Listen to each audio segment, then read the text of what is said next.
essa energia desarmoniosa desarmoniza o meu perispírito imediatamente. Só que o efeito disso no meu corpo biológico demora um certo tempo para acontecer. O mesmo vale quando eu reverto um processo patológico. Quando eu tinha um problema, eu aprendo, eu me recupero, eu retifico aquele problema. Imediatamente o meu perispírito se retifica. Mas, para que isso repercuta no meu corpo biológico, demora um tempo que muitas vezes não é suficiente para o tempo de vida que eu tenho. Então é por isso que às vezes as pessoas falam assim: ah, foi no centro espírita, fez uma cirurgia espiritual, não adiantou nada porque morreu. Né? Bom, nós já vamos chegar lá, mas você foi no centro espírita para não morrer? É por isso que você foi lá? Assim, você acredita em milagre? Você está indo atrás de milagres? Não é? O que é que tem na doutrina espírita que te interessa? Né? São as curas? Curas milagrosas? Bom, vamos pensando nesse assunto. Então, a etiopatogenia, que é uma palavra que significa etio é causa, patos, doença, gênesis, formação. Então, o que é que provocou a doença? É a etiopatogenia. Toda etiopatogenia vai ter como origem a alma. Por quê? Porque a alma é causa. Ah, mas e se eu entrar em contato com um vírus? O vírus é um gatilho, é um fator desencadeante. Para eu ter a doença, eu preciso entrar em contato com o vírus ou com a bactéria e eu ter a predisposição imunológica para desenvolver aquela doença. Então eu preciso do fator predisponente e do fator desencadeante.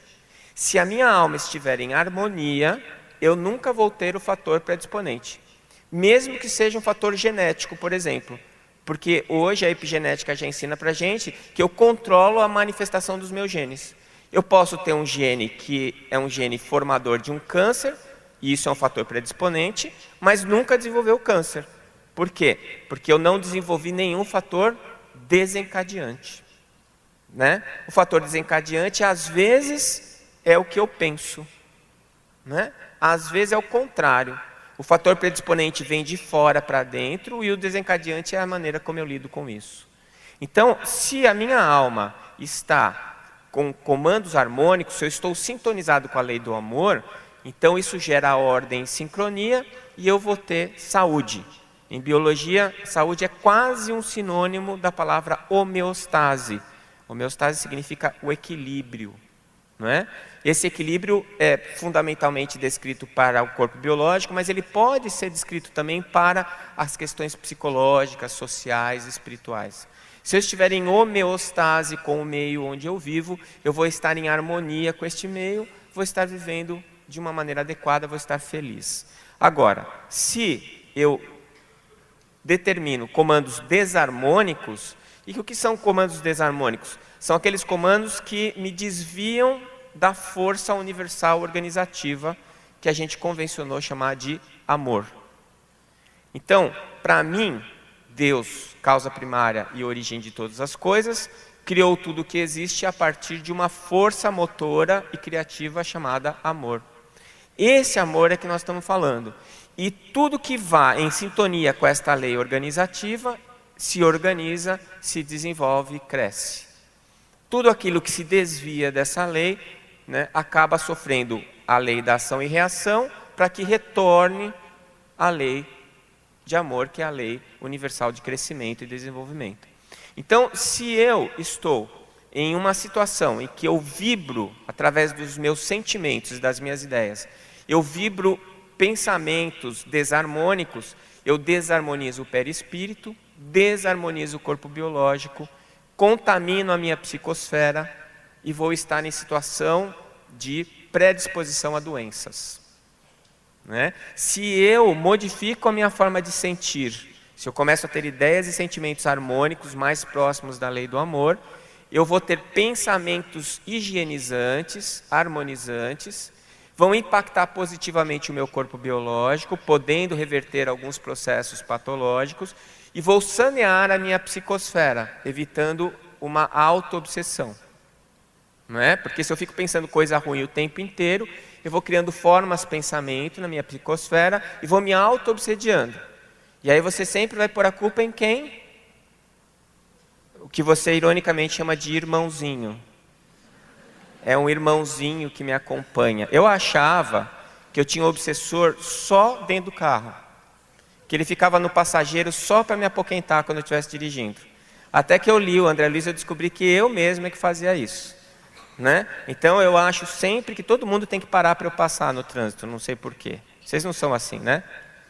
É sempre o outro que está errado, a gente está sempre certo, a gente nunca faz bobagem no trânsito. Bom, esse auto-obsessor, na verdade, são seus pensamentos recorrentes e que ficam retroalimentando você. Às vezes você já se dispersou daquele pensamento, a hora que você dá uma bobeada, você para de pensar, você bota sua mente em ponto morto, aquilo volta. E vai reverberando para você. Então, quem está determinando isso? É você, como princípio inteligente. É você que está escolhendo qual canal que você vai assistir. Não é? Você que está escolhendo qual é a faixa vibratória com a qual você vai se sintonizar com os irmãozinhos. Não é? Então vejam vocês que a doença ela vai vir sempre de dentro para fora. De fora para dentro vem os estímulos, como o Bacelli falou. De fora para dentro vem os gatilhos que vão convidá-lo ao adoecer. E você vai aceitar ou não o convite, dependendo da maneira como você esteja vibrando. E veja, nós temos a possibilidade sempre do recondicionamento do nosso pensamento. No momento em que você recebe um convite desarmonizante, se você se desarmoniza, mas imediatamente você percebe o seu desarranjo e você consegue perceber que aquilo não está te fazendo bem, é aquela história de contar até 10, né? Conta até 10, respira fundo e recondiciona o seu pensamento. Tenta afastar aquilo de você para que você consiga se reposicionar. Porque se você não fizer isso, a coisa só piora. Só piora. Né? Porque na medida em que você começa a bravejar, que você começa a xingar, você vai contaminando todo mundo que está ao seu redor, né? E você vai criando uma bola de neve que vai ficando cada vez mais difícil de você retroceder, de você contornar. Né? Então, isso é que é saúde? O que é saúde, minha gente? É isso que eu quero perguntar para vocês hoje. Eu quero saber, se você está gripado, você acha que você está saudável? Não ouvi. Não. Se você tem um problema de vista, e você precisa de óculos para usar, para ler, você se considera saudável? Opa. Sim ou não?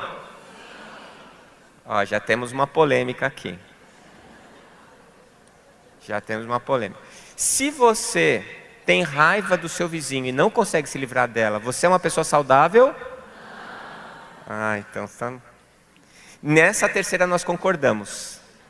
Nas outras duas não. Vejam vocês que nós, espíritas, consideramos um leve distúrbio ou desarranjo biológico como ausência de saúde. Por isso, num dos semestres que eu participei aqui, perguntaram assim, porque eu tinha falado dessa questão da saúde, perguntaram assim, mas e o Chico? Como pode um espírito tão avançado ser tão doente? Quem disse que Chico era doente? Alguém que tem o mesmo conceito de saúde que a maioria dos médicos e 99,9% da população mundial, ou seja, todos. Mas o que é saúde? Para nós, espíritas e espiritualistas, quem nos responde é Emmanuel. Saúde é a perfeita harmonia da alma. Então eu posso muito bem ter uma gripe e continuar saudável. Eu posso estar com câncer e ser saudável. Aliás, o meu câncer pode muito bem ser a cura da minha alma. Ele pode muito bem ser aquilo que está me colocando de volta nos trilhos, que está fazendo com que eu retorne para a lei universal do desenvolvimento, que é a lei do amor. Mas, gente, quando a gente vai no centro espírita que está doente, a gente vai para pedir o quê? A harmonia da alma? Olha aí. Eu tenho que confessar uma angústia para vocês que eu tenho falado constantemente. Eu não tenho nada contra isso. Passe, tratamento fluídico, é um grande Aliás, os centros espíritas são postos de saúde avançados, né? Em que se faz medicina do terceiro milênio lá, porque você está indo na prevenção, você está tratando a alma, perispírito. Mas eu tenho visto alguns centros que se especializam em cura. Meu Deus! Nem Jesus curou ninguém. Ele falava assim: a tua fé te curou. Vai e não peques mais. E de repente nós temos centros espíritas especializados em cura. E as pessoas vão lá para se curar de quê? Das doenças do corpo físico. Meu Deus, pessoal, vamos parar para pensar. Tem alguma coisa errada.